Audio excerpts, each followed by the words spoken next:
Revelation, chapter number 4. Just feel led to continue on through the book of Revelation and our Sunday nights. I hope that's all right with you. Amen? Amen. We're just going to go through the book and share some things with you out of this wonderful book of Revelation. Let me first tell you that as a child of God, this book should not put any fear in you. This should be a book of much rejoicing over what is taking place in the book of Revelation. As we try to get this together tonight, I'll share a few details with you about this. Send that remote up here. When you get right by Doris, it should work. About this book, from chapters 1 through 4, you'll find a lot of the Lord speaking. As we go from John's vision now, from chapter 4 on through 22, it's very limited on how much you hear God speaking. Now, you'll determine that by the red letter edition of your Bible. Come on a little further, please. One little push. So as you look through your Bible and think about that through the week, as you read through there, keep that in mind as you go along. And I want you to realize that what John is doing in these verses, or in these remaining chapters from 4 to 22, is giving us a vision of what he's seeing in heaven. Now, you also need to understand that the only way for him to describe that to us is by using earthly illustrations of what he sees. There are not enough words that John can utter of what he's seeing in heaven to make it relate and understand to you and I what it is. It's just impossible. He has to use those terms so that we can relate to what's being there waiting for us when we arrive in heaven. What I want you to notice as you read through the remainders of these chapters, I want you to see that in each and every one of them, you'll find these words in some form. As I looked, or as he showed me, or as I saw. Everything from chapter 4 on is that vision of what John is seeing. So what I want you to notice here, from this section on, from chapter 4 on through 22, it's also a heavenly throne room vision. And that's going to be the theme of the remainder of these chapters. And each week we'll do a different part according to that section of the Bible. All right, so tonight we're in part 1 of the heavenly throne room. Are we ready? We're not ready yet. All right. Bring me that remote. We'll try it up here. I don't want you to miss out on these points. It's really good stuff. As you find chapter number 4, you can stay with us and we'll do the reading part of it. We'll read verses 1 through 5, and we'll share some things with you in there. Everybody all right? Amen? A little time to difficulties. Hey, it happens. It happens.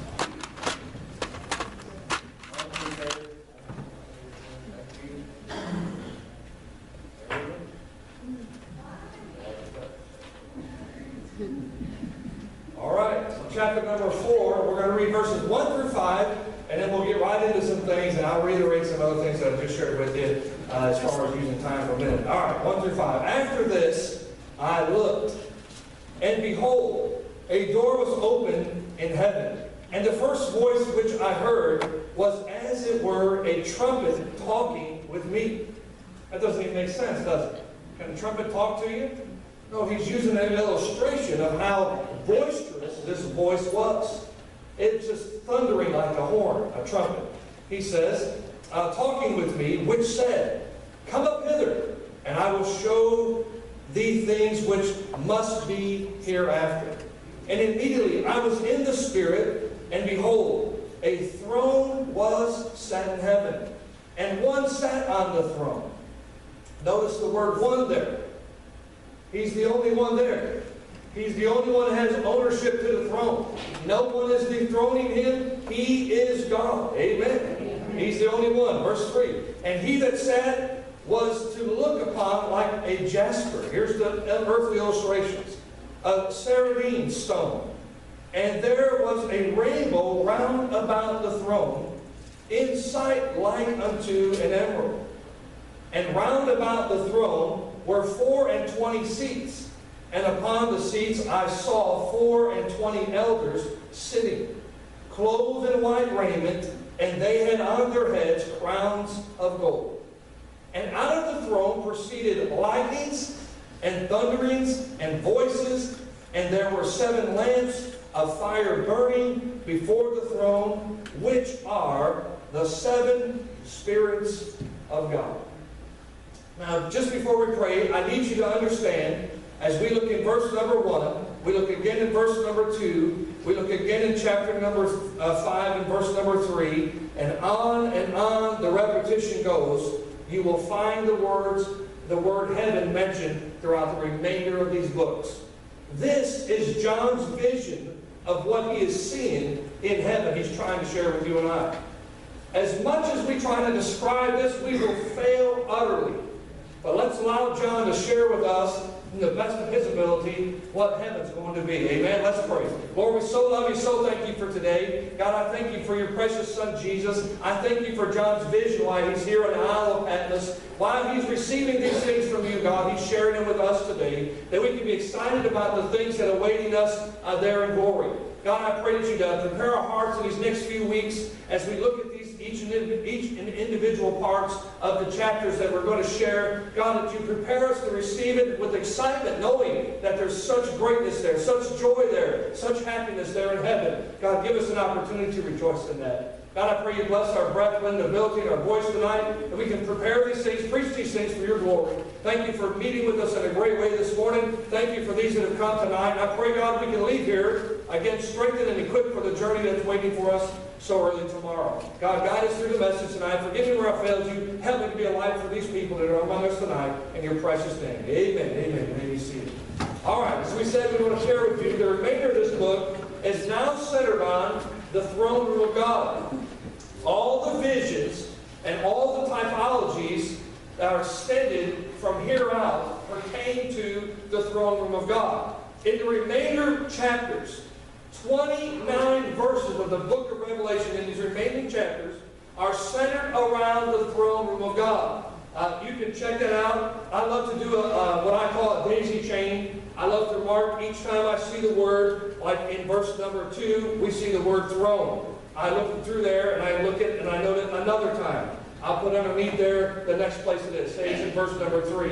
And then again if it's in verse number 8. I just do a chain throughout the entire book. So when I think about that, as I see this happening, I have to also understand there is a theme that is remaining in this chapter, in these chapters. And what we see here today is the heavenly throne room of God. This is where John wants us to take our vision now of what's taking place. Of all the things John sees in heaven, listen now, he has no earthly or no heavenly words to describe them. He only has an earthly illustration to give to us. We can all understand that, right? That's not too hard to figure out. We don't have the vocabulary to explain how beautiful and wonderful heaven's going to be. He only has what we see in verse number 3. He can relate to it to jasper. He can relate to it to sardine stones. He can relate to it as in a rainbow. He can only describe it in words that we can comprehend. And in verse 2, he also states here that he is spirit-filled. Look at that with me, just like he does. If you can, for a quick moment, look in chapter number 1 and verse number 10. I want you to see what he does there.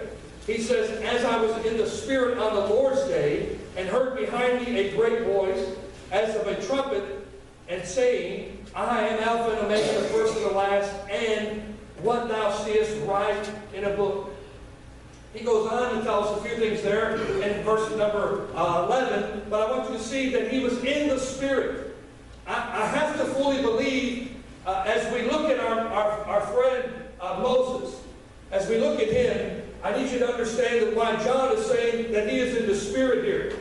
In order for him to receive this heavenly vision, he had to be in the Spirit, in the Holy Spirit of God. Here's why I come to that conclusion. If it was not good for Moses to see God in the flesh, otherwise God would have struck him dead. You remember that when he went up to get the commandments, God said, I'll pass by you to see my hinder parts? If it was not good for Moses to see him in the flesh, had he seen God in the flesh fully, it would have killed him. And I have to believe that in the relation to this, John said in 1 and 10 that he was in the Spirit. And he's saying here that in verse number 2, and immediately I was in the Spirit. I have to believe that he was in the Spirit of God, in the center of the Spirit of God. Otherwise, he would have been struck dead just as well as Moses would have been. So I have to believe that to be true, because there's no fleshly thing going to enter heaven. There's a lot of people think they're laying up their treasures there. My friend, your treasure is heaven. Amen. Amen. So I want you to see that. So he says he's Spirit-filled. Let me ask you this. Wouldn't the world be a much better place if men and women of God would literally be Spirit-filled? Amen. I'll say it again. Wouldn't the world be such a better place if the men and women of God would be Spirit-filled? How do you get there, preacher? Stay in the book. Stay in prayer. Stay connected to your church. Get involved in what's going on. Stay in this and leave that out there alone. Amen. Keep your focus right where it needs to be, in the book. Amen. So think about it like this. As John is looking at this wonderful throne, he sees one individual there on the throne, whose name is God. Think about it like this. He has seen the God that Joshua talked about before Joshua was even born. Think about that now. Think about what John's looking at. He's not looking at you know where Abraham Lincoln is out there? I think he's in Pennsylvania, right? Sitting in the big chair. Is that the right place? Washington, D.C. Sitting there in a big chair. It's pretty high, lifted up, right? Big staircase going up to see where he's at. That's Abraham Lincoln. That's pretty majestic. The columns are real huge. The stairwells really vast. It goes stretches left to right real far. It's all taken when you go there. Can you imagine how much greater heaven's throne room is? We look at that wonderful place there in Washington and we think about the forefathers that have gone on and all the history behind it. But just think what John's looking at, who he's looking at. He's looking into the throne room of God and seeing him high and lifted up on his throne. So we see, he's thinking and seeing the God of Joshua, who knew Joshua before Joshua was born. He's seeing the very one that Ruth gleaned from. He's seeing the very one that Hannah sang a wonderful song about. He's seeing the very one that David defended against the Philistines. He is looking into the eyes of the one who healed the body of Naaman. He is looking at and talking and speaking with the very one who answered Elijah with fire before the priest of Baal. Can you imagine who he's looking at? He is looking at someone that David could not stop singing about. He sang 150 different songs about this wonderful God. Think about who he's looking at today, church. He's not looking at somebody like you and I. He's not looking at any president of the past here in the United States. He's looking into the throne room of God, and because of that, he stood there awestruck at his wonderful majesty. Amen? Amen. Well, I think about what he's saying there, and I find myself just a little caught up in that as well. Now, in chapters 4 through 22, we're going to see part 1 tonight. It's about the heavenly throne room. Each week we'll speak on the throne room in a different way. Now I want to take now all that I just shared with you. Vicki, let's see point number 1 now. I want you to see, and I want you to notice where John was called to. Notice where John was called to in verse number 1. He said, "And after this I looked, and behold, a door was opened." Where? In heaven. In heaven. He said, and the first voice which I heard was of David. The first voice I heard was of Moses. The first voice I heard was of one of the minor prophets. No? Of one who spoke with thunder. Of one who spoke with power. Of one who spoke with authority. Triumphant voice came out of there.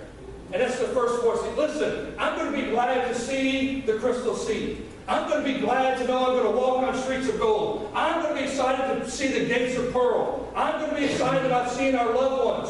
I'm going to be excited about running and shouting and just enjoying the blessings that are there in heaven. But my friends, once all that is over with, I want to go to the throne room and I want to see God for who He is. Amen? I want to see Him. I want to hear Him. I want to hear Him say, "Well done, my good and faithful servant. Enter into the joys of the Lord." All the rest of that stuff is secondary. I want to see God sitting in His place. Amen? Amen.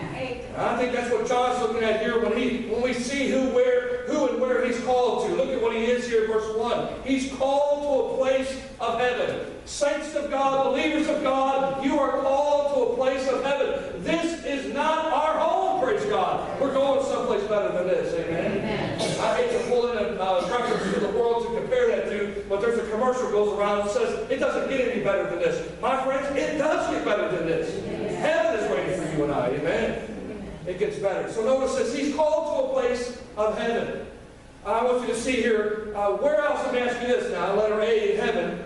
Where else would you find the King of Kings and the Lord of Lords?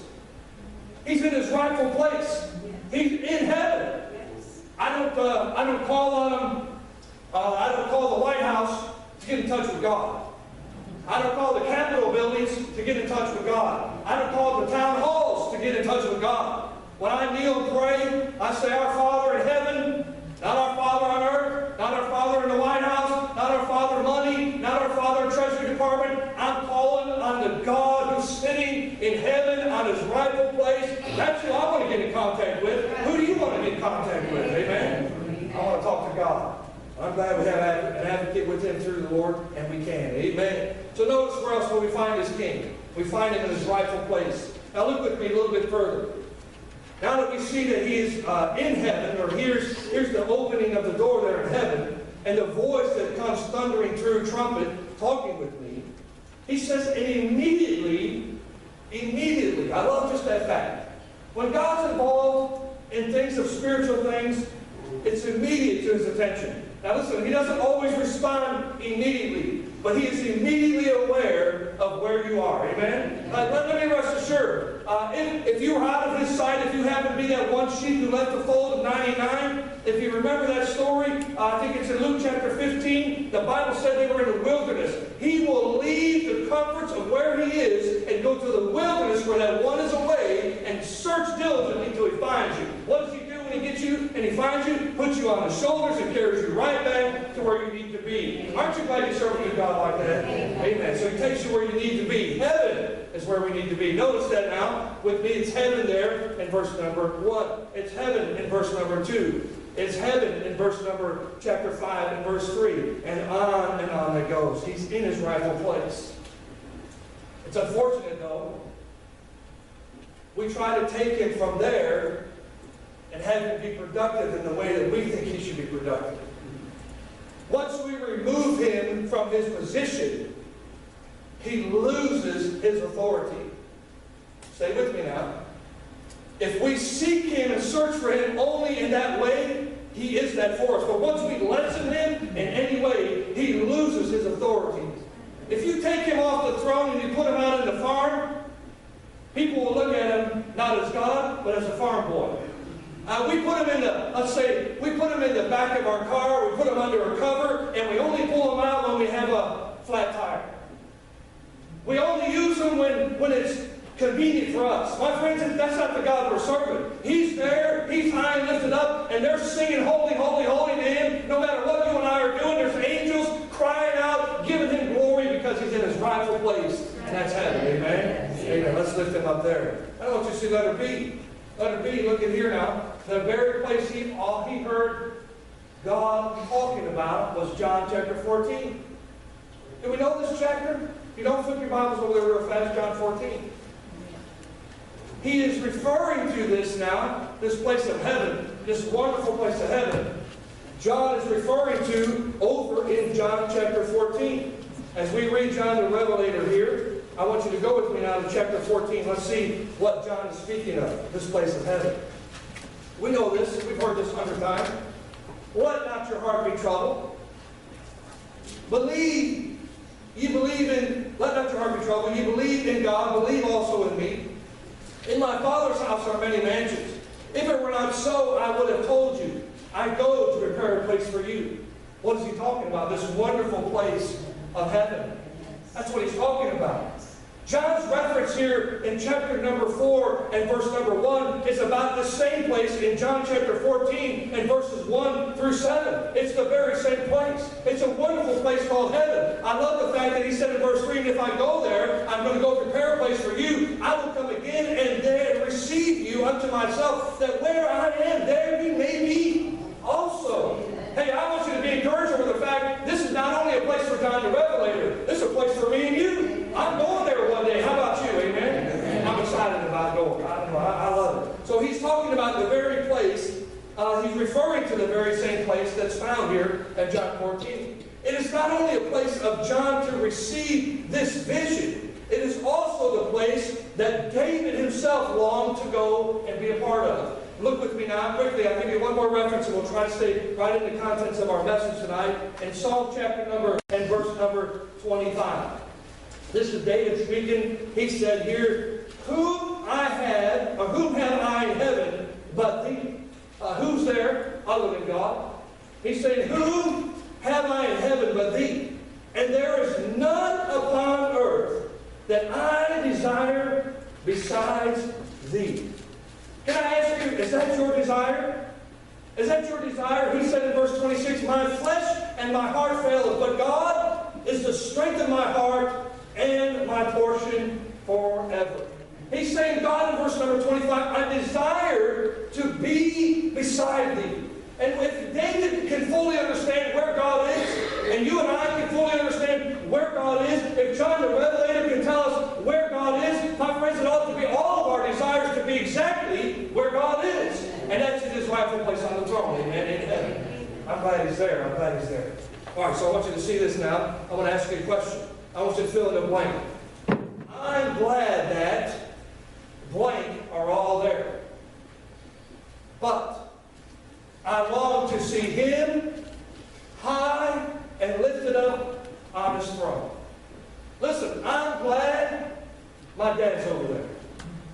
I'm glad the saints of old are over there. I'm glad those who trailed the path before we came along, that they're all there. I'm glad they're there. I'm glad that John the Revelator is there. I'm glad that Matthew, Mark, Luke, and John, all these are. I'm glad all of them are there. But my friends, after all that's said and done, I'm going to go to the throne room and I'm going to see God. I'm glad they're there. I love to be there with my dad. I love to hear my dad shout. I love to see my dad run the aisles of heaven, the streets of. I love to be a part of all that. My grandparents are all. I love to be a part of all that. But my friends, after all that's said and done, I want to go to the throne room. Why? Because when it's my time, I just want to take a minute and just praise the Lord for who He is. Amen. Worship Him right then and there for who He is. I'm glad for that. Now I want you to see where John was called to. He's called to a place of heaven. The same place he spoke about in John chapter 14. Not that John spoke about, but the place that Jesus spoke about. Let's look at point number 2. Let's pick the next one. I want you to notice what it is that John sees. What it is John sees. In verse number 1 and verse number 4. Now if we can read, we have read verse number 1. Let's drop down to verse number 4 now. He said, and around about the throne were 24 seats. And upon the seats I saw 24 elders sitting, clothed in white raiment.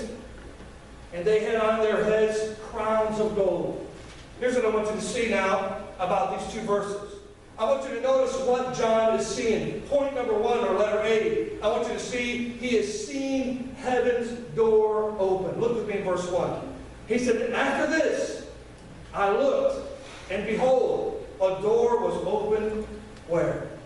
In heaven. I believe this is twofold now. This is twofold. In the first part of verse number 1, we see the door being opened is like an invitation. Somebody inviting you to come in.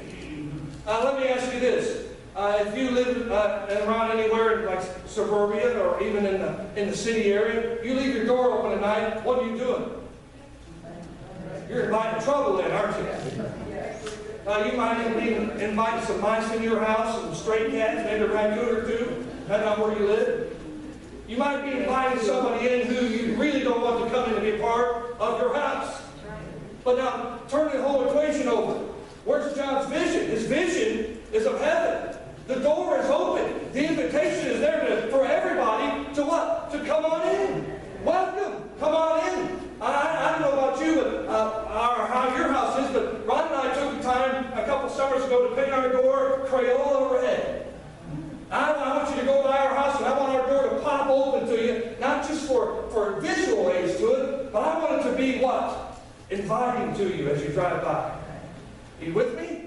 This door is wide open, saying, come on in. Whoever wants to come in, come on in. There's an invitation given. That's the first part of verse number 1. Now let's look into the second part of verse number 1. What does he say? Now it's a general invite to come. Then there's a simple invitation given to John. He says, come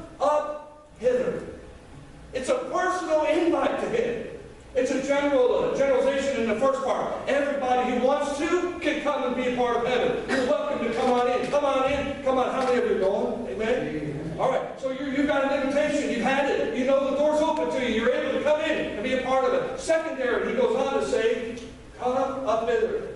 Now he breaks it down a little bit closer, and he makes it a little bit real for John. There's an invite, but then there's a personal invitation.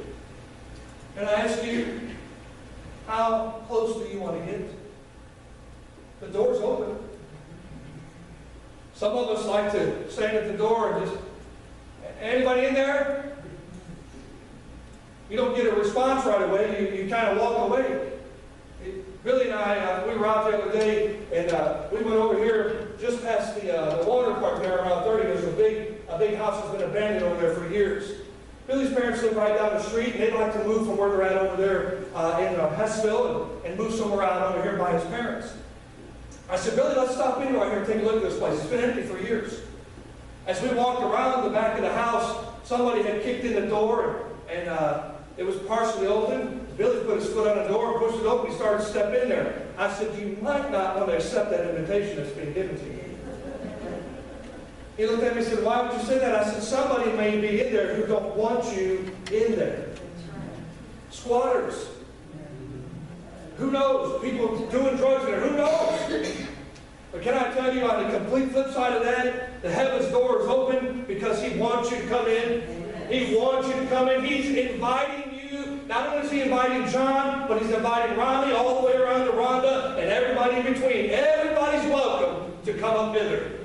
Are you willing to go? Amen. I'm willing to go. All right, so notice what John sees. He sees heaven's door open. Next slide, Ms. Vicki. Let's see letter B. Letter B, I want you to notice this. He sees what? God on his throne. You'll never fully understand how good Al's Charhouse steaks are until you go over there, take your pastor out for dinner, and let him have one of those things with you, and together we will enjoy the blessings of Al's Charhouse steaks. I can tell you all day until Jesus does return. But until you get a taste of it yourself, you'll never fully grasp it. What I'm trying to tell you is that in the same way that I see John giving us aids to understand, we're never going to really understand God on his throne until we literally walk in that room that day. Boy, when we get there that day, it's better than any steak, it's better than any sweet tea, it's better than anything else you've ever been a part of on this side. Because when you walk in there and see him in his rightful place, I believe the one who's never shouted is going to go, woo, hallelujah, we're in heaven. I'm telling you, man, it's going to break out, break out. You might as well get excited about it here before you get over there. Notice what he sees here. God on his throne. This Vicki, I love the fact that I want you to get to see, let me break down a couple things here. I want you to see what he describes now about this throne room. Jasper in verse number 3. He uses sardine in verse number 3. He uses the rainbow and he uses the word emerald, the color. Jasper is a stone of dazzling brilliance. Think about it now. The description of what John sees. He sees heaven's door open and he sees God on his throne. A God on his throne. And the only way he can describe it is in visual aids for you and I. He looks just like what? What's the first thing? Jasper. He looks like a stone of dazzling brilliance. From where you are right now and from where I am right now, I can't even see those little diamonds in there. Can you see them? Can I move it around? A little black light behind it? Yeah. No? Not much luster and shine there, is there? Even with the light glistering on it, it doesn't have much value. He's taken a moment to break down and say, the most brilliant jasper stone. That's how magnificent God looks in his rightful place. He goes a little bit further now. As a sardine, it's called a precious stone that is blood red, the purest red. He's talking about this brilliancy. The redness is the description of his blood. I want you to see this now. A rainbow, a complete circle. Notice the verbs or the words that are being used in the verse, in verse number 3. He said, and he that sat was to look upon like a jasper and a sardine stone. And there was a rainbow, look at now, round about the throne. The rainbows we equate to that now, they go from one side and they cascade off into the distance on another side. We don't see really the beginnings or the ends of it. John's standing there saying that this rainbow is encompassing around the throne. What do we know the rainbow to depict to you and I? It's a sign of God's mercy, that He'll never one more time flood this earth to the point of death for everybody, right? We know that. So John is saying this complete circle is showing God's perfection and His eternal symbol of His faithfulness and His mercy towards you and I. Look at what John is depicting to us. A dazzling, brilliant stone. A stone that is just flourishing blood red. And a rainbow showing everybody who's gathered around of His wonderful mercy. I don't know about you, but I'm getting excited about going there. Here's one more thing he talks about. Emerald. Emerald, my favorite color, green. He said it shows the favor of God and the depiction of life. Why do you think green? I love green. I don't think it's by any coincidence that everything in spring that's been dead throughout the cold and the gray and the darkness of the winter, springtime comes around, it turns green. Reference to life. Without it, it's cold, dead, and dark and gray. But praise God, when springtime rolls around, the blood starts to flow on the earth, the green starts to come up, and it's a depiction of life everlasting. When John is describing to us as a dazzling, brilliant stone, a stone of blood red, the mercy and faithfulness of God, and the very God of life is standing before Him to can't help Himself but say, I stand here today, and I only want to declare Him on His throne. What a sight to see! What a sight to see. We take it so lightly and so carefree that it's just, we're just going to heaven one day. My friend, I don't know about you, but I'm excited to go one day. I want to see what John saw. I want to see it. Let's look at letter C. Change seats on me there. I see that now. Miss Kristen, letter C. The 24 elders. Oh, we're going to look at letter C. Go back one. The 24 elders. This is very important. The best I can understand here is that these are a reference to the 12 tribes of Israel and the 12 most profound Gentiles. Now, however you want to determine that's the best way I can find that, and all the commentaries that I've read in the past few weeks about this particular verse. It doesn't give us names to the 12 Gentiles, but it's a symbol of each tribe of the Israelites, and then the 12 people of the Gentiles. What does that mean? That means that when we all get there, we're all getting there. Listen, whether you're Jewish or you're a Gentile, there's a place for you there. Amen? Whether you've been a part of the Jewish bloodline all along, or you've been grafted in as a dog or a Gentile, there's a place for you there. Hey, aren't you glad for that? He's looking at a place, he's looking at a wonderful city. Let's look at verse 4. He said, and round about the throne were 420 seats, and upon the seats I saw 420 elders sitting, clothed in white raiment. What is the whiteness? The purity, showing that they have been taken care of. God has brought them from the sinful blackness here to that wonderful white raiment of glory. Amen. I don't know about you, but I'm looking forward to it. So around the throne, I also see this. If they're sitting there, that means they're close to Him. Around the throne. They're right there in proximity to Him. I don't know, Ronnie, if I'm just going to be honest with you, I might have to ask one of those guys to scoot out a little bit. I need to a closer seat. Not that I can be selfish, but I just want to be where He is. I want to get as close as I possibly can.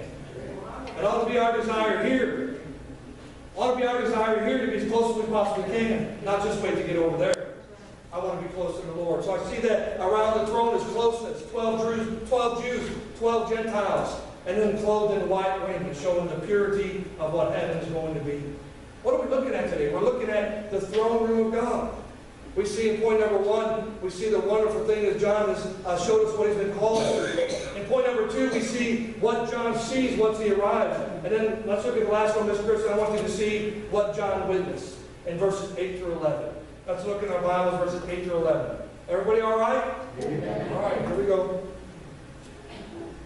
Verses 8 through 11, he says, and the 4 beasts which had on them 6 wings about him, and they were full of eyes within.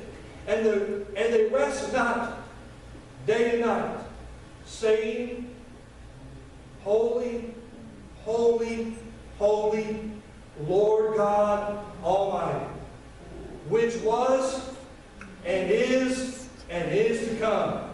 The first reference there, holy, holy, holy, takes us back to Isaiah chapter number 6, where the seraphim angels, that's exactly what they were doing, was crying out, holy, holy, holy. You know what would be a good thing for us to do sometime? Just turn it all off, stop singing the songs that we sing all the time, and just for a moment, lift up our hands and just start crying out, holy, holy, holy. What are we finishing up with? That rest of that line, which was and is to come. You want to get in the presence of God? Start worshiping God. You want to get in the mindset of God? Start worshiping God. You want God to dwell in your life fully? Get in the spirit of worship. Let me tell you something. He inhabits our praise. You start doing this, you lift up your hands right, He's going to fill the gap right here. Between this, He's going to inhabit that praise. That means He's coming down, He's going to spend time with you. But if you're too worried and concerned about everybody else looking at you, you're never going to receive that. My friends, I don't care who's around. If the song inspires me, if it moves my heart, I'm sitting there, they sing it, I can't help but clap my hands. I can't help but shed a tear. I can't help but say amen, preacher, because it's something that's real to me, and I want to just glorify God in it. Amen? I see what John sees here. He sees a holy God, which was, which is, and is to come. And he said in verse 9, and when those beasts gave what? Glory and honor and thanks to Him that sat on the throne, who liveth forever and ever. The 24 elders fall down before Him that sat on the throne and worship Him that liveth forever and ever. Second time now. And then they did what? They cast their crowns before the throne, saying, Thou art worthy, O Lord, to receive glory and honor and power, for Thou hast created all things, and for Thy pleasure they are and were created. You don't start to feel worthless? You need to read chapter 4, verse 11. You can feel a little bit down in the mouth about who you are and what you've got to offer to God. You may feel, I don't have much to offer Him. Read chapter 4, verse 11. You want to know how you get over that? Realize that He's created you for His glory. He's created you to give Him glory. He's created you that you might praise Him. Listen, you may never have an office in the church. You may never hold a position in the church. You may never do really much of anything but come to church. But my friends, you can praise God. You can get past all the positions and get right to the throne room of God by lifting up your voice and hands. Amen. I'd rather have that anyway. Amen. I want you to see now what happens here. Notice what John witnessed. We see in point number 1, I see where John was called to, what John sees, and I want you to see what he witnessed while he was there. In verses 8 through 11, letter A, I want you to see here, he sees that the 4 beasts worship in verses 8 and 9. Let me ask you this. If they can do it, why can't we? If the animals, in a sense, and the beasts and the birds can sing, I picked up Mary this morning, she was sitting on her porch. Robin said, "You've been sitting out there?" She said, "Yes, I've just been listening to them birds singing." You know what they're doing? Praising God. You know what the leaves are doing, flapping in the wind? Praising God. You know what the grass is doing when the wind blows? Praising God. You know what the church people ought to be doing? Praising God. Whistling, singing, doing something, right? If they can do it, the beasts can do it. If these people, these beasts that God had created for man and all these things here, if He's done all that and they're worshiping Him, my God, it ought to be well enough for you and I to lift up holy hands and say, God, You are worthy. Look at what they do in verse number 11. Thou art worthy, O Lord. And I think about that to be much, but I don't know about you. It just dawns on me. It happens to me. We're driving that car, we're going down the road, and I happen to look down at the miles. It's 100 and some thousand miles on there, and I'm averaging 31 miles to the gallon of gas. All this stuff's going on. That starts running through my mind. You know, I just grab a hold of the wheel. Lord, I thank You for this car. God, it's been a good car. Lord, You are worthy of me just to say thank You for this car. I walk into my house after a long day, wherever we're going out running around, like yesterday. We were gone all day yesterday. As you can see my sunburned head. I walked in there, and it's not flippantly we say, good Lord, I'm glad to be home. That's not what I'm glad I've got a home to come to. Lord, Thou art worthy for me to say thank You. I walked in the back door, hit the switch, the light came on. God, You are worthy. Thou art worthy, God, because you provided for us to pay the electric bill to turn the light on. I walked into a house with 72 degrees like it is in here. Hallelujah. After being in 90-degree heat, thou art worthy. That's right. You wonder what you can praise the Lord for? Just a cease worship. Then he's seen the elders worship in verses 10 through 11. We understand what creation is doing. I'm talking about an animal sense. They're giving the earth sense. How much greater ought you and I be worshiping the Lord? How much greater? Listen, whatever those beasts were, you can look through verse number, I think it was 6 and 7, and find out what they all looked like and how they had different things about them. But what I want you to see, they're not redeemed people. Those beasts are not redeemed people. They really have nothing to praise about other than the fact that He's God. You have the reason to worship and praise God just for the fact He is God, and you have been redeemed. Look at what they're doing. These people are worshiping God. In the beginning there, in verses 8 and 9, it talks about these beasts giving their thanks, giving their praise, giving their honor, giving their glory, it says in verse number 9. Then it goes on to tell us about these elders here in verses 10 and 11. Well, it's not the fact that they're just giving worship. Look at how they do it. The Bible says these 24 elders fall down before Him that sat on the throne and worship Him that liveth forever and ever. We just think, oh, Lord, if I get down there, I'll never get up. My friends, if you'll make the effort to get there and you do what's right and get there, I believe God will bring you up out of that. I really do. Sometimes we just got to turn it off and get right flat down and pray. What came real to me about that one time in Dakota, I'll tell you this, I had a guy come in and preach for me years and years ago. We got to the altar prayer time before, like we do on Wednesday nights, everybody come gathered around. At that particular church, we had 2 seats over here on this side of the stage, and he and I were sitting there. And I stood up in front of the chair, and everybody else was standing up. It was prayer time. And I heard something moving. You know, when it's prayer time, usually everybody's real quiet still. All of a sudden, I heard a little like this in the stage.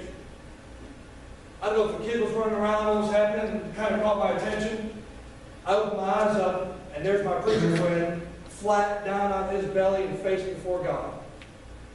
Crying out to God. I don't mean to say, Lord God, I'm in tears flowing the whole 9 yards. God help us tonight. Praying and seeking God. He wasn't just there to give Him worship, but he was doing it as humbly as he knew how. My friends, if you put yourself down just a little bit, lift Him up just a little bit, I think you'll see things move in your life.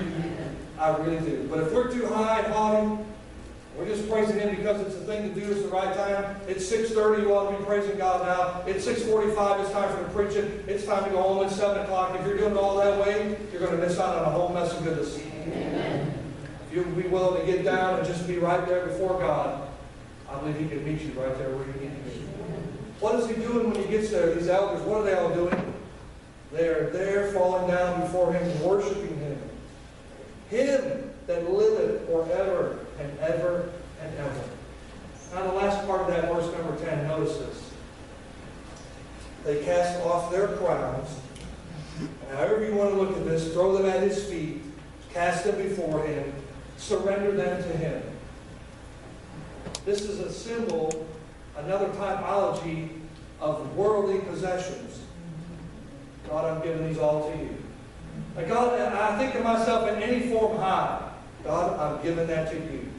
God, if I think of myself in any position, I'm somebody in the sight of man. God, if I'm that, Lord, I'm taking that off and I'm giving it to you. My friends, the things that we think we need so much, so willingly to say, I can't do without. And I'll ask you this question and then we'll quit. Talk about things that we cherish so much. As any of us in this room, no show of hands, try not to smile. Have you left your house, got to the end of the block, realized you left your phone behind and turned around, went back and got it? Because it's precious to you. That same day you went out your door, did you leave your Bible sitting on the table? You didn't go back and get that. Hear me now. I'm not trying to be mean about it. I'm just being real. We go on in life because the things that are most precious to us, that little phone. You know they've done, what they're doing? They're taking that crown, that phone off and saying, God, it's yours. God, it's yours. I'm going to just come here before you, simply bare and naked, and just worship you. Nothing of this side to take over there. I'm just here before you, bare and naked, God, and I'm going to worship you. I'm telling you, if we'll do that as a church, God will have our praise, and we will feel His presence in this room. Amen, church. Part 1 of looking into the throne room of God. Preacher, how does all that apply? How are we taking that home tonight? Well, look, John had a vision. He saw heaven. Not only did he see heaven, he seen God in His rightful place. A little bit further, he's seen some more things. He's seen some more things, and he's seen some more things. Every one of those things impacted John. I could challenge you by this saying, if we can get a clear vision of what heaven is and where God is in heaven, it ought to impact us. It first ought to lead us to worship. Chapter number 4 is setting the rest of the stage of the book of Revelation. It starts with throne room worship. Are we willing to do that before God? Are we willing to get prostrate before Him and say, God, as Jim and I love to sing, it's me again, Lord. And I'm just here to worship you. Are we willing to do that? I believe if we can do that, we can get a clear vision of who God is and what heaven is and what's waiting for you and I. I'll ask you today, as they sing or play, whatever they're going to do, you're going to play a song? Is that what you're going to do? All right, if you're going to do that, stand with us if you would. If you need to spend time in the throne room, you can get connected to it right here tonight. You can get connected to it right here tonight. Ask the Lord to meet with you. As they sing a song or play a song, you need to come and pray. I ask that you come. Will you come? Don't come because the preacher's asking you. Don't come because somebody else is moving. Come because you need to come. Get the worship right. Get the worship right. I have a strong, perfect